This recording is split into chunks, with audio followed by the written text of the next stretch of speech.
Management of forts and the navy. Shivaji Maharaj conquered many enemies to establish his Swaraj. Be it war or governance, his management skill can be seen in all areas. Let's learn about the management skills of Shivaji Maharaj. Do you know what is management skill? Management skill means working in a disciplined manner on a task one has undertaken to achieve a definite goal. The management skills of Shivaji Maharaj are seen at all times in the battles he fought all his life and also in his overall administration. Let us look at a few examples. Building forts. Shivaji Maharaj protected his Swaraj with the help of forts. In the book Ajnapatra or Royal Edict, the importance of forts has been aptly summed up as follows. The essence of the whole kingdom is forts. Shivaji Maharaj had roamed through the Sahyadri ranges in his youth. On countless occasions he had gazed at the forts situated in the Sahyadri. He had understood the importance of forts in the protection of Swaraj. Shivaji Maharaj built all three types of forts: forest forts, hill forts and sea forts. A sea fort is also known as Janjira. He employed experts like Hiroji Indulkar and Arjoji Yadav to build many new forts like Rajgarh, Pratapgarh and Sindhudurga. He repaired some old forts like Vijayadurga, Torna and Rangna and built the new fort of Raigad. He had about 300 forts. It is believed that the book Ajnapatra was written by Ramchandra Pant Amatya at the order of Chhatrapati Rajaram Maharaj, the younger son of Shivaji Maharaj. Management of forts. Shivaji Maharaj had made definite arrangements for the protection of forts.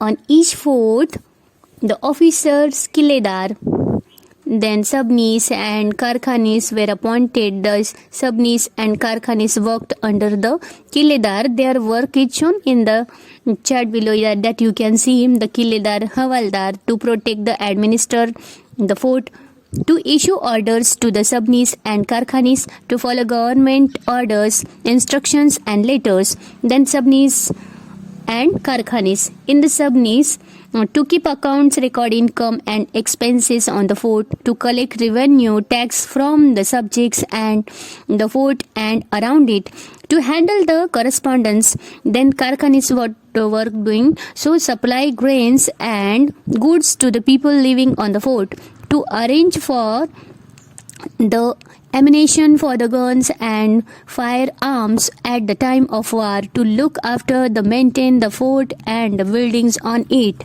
Then gun and ammunition. At the time of Shivaji Maharaj, gun cannons of various sizes were used to protect and forts from the enemy. The guns were placed on the bastions and fortifications of the fort. Some forts like Purandar and Bhimgarh had provisions for making guns. Guns were made from metals like iron, brass, copper, etc. In the rainy season, the guns were given a wax coating to prevent rusting. Iron and stone cannonballs and canister shots were fired at the enemy from the guns. To fire the shots at explosive mixture was used. Now the navy. A navy consists of warships. The English, the Portuguese, the Siddhis and the Dutch had a strong naval force. Some of these people used to plunder the villages on the sea coast and torture the villagers. Shivaji Maharaj created an independent navy to permanently subdue these enemies on the sea. Shivaji Maharaj raised several dockyards to build ships to various sizes. He gained control over old sea forts by winning them in battles.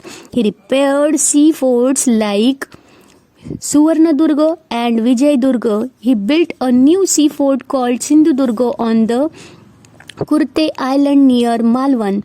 He also built the fort of Khandiri near Mumbai. The Swaraj Navy included people belonging to various seafaring communities like Koli, Bhandari and Agari.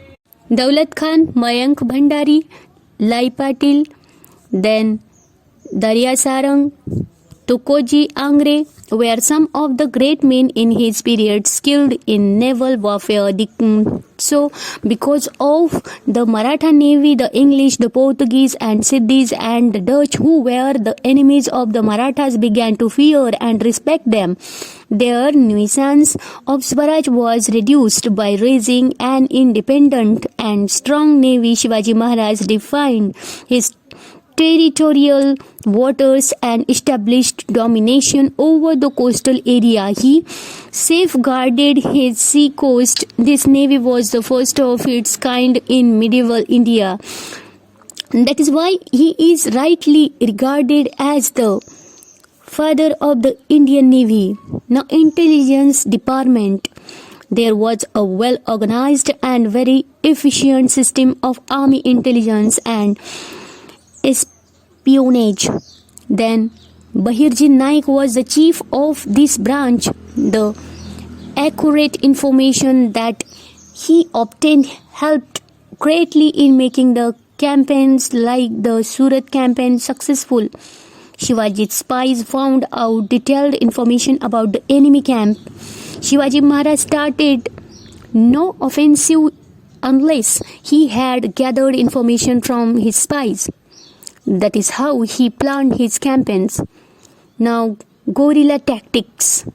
In the defense strategy of Shivaji Maharaj, guerrilla tactics were especially important. Guerrilla tactics include sudden and unexpected attacks on the enemy at a strategic place and time. The guerrilla army attacks the enemy and without giving them time to recover reaches a safe destination. Shivaji Maharaj was helped by the dense forests and hill forts in the Sahyadris and the support of his subjects in this guerrilla warfare. Shivaji Maharaj had a disciplined army. His soldiers treated women with respect. Shivaji Maharaj therefore came to be known as a protector of women. He had strictly warned his soldiers not to drink alcohol, not to trouble his subjects and not to extort money from them. One more thing, do you know? A few of the associates of Shivaji Maharaj, Khandoji Jedhe, Veer Baji, Pasalkar, then Firangoji Narsala, then Pratap Rao Gujar, Siddhoji Nimbalkar and Siddhi Hilal. These are the few but very faithful associates of Shivaji Maharaj.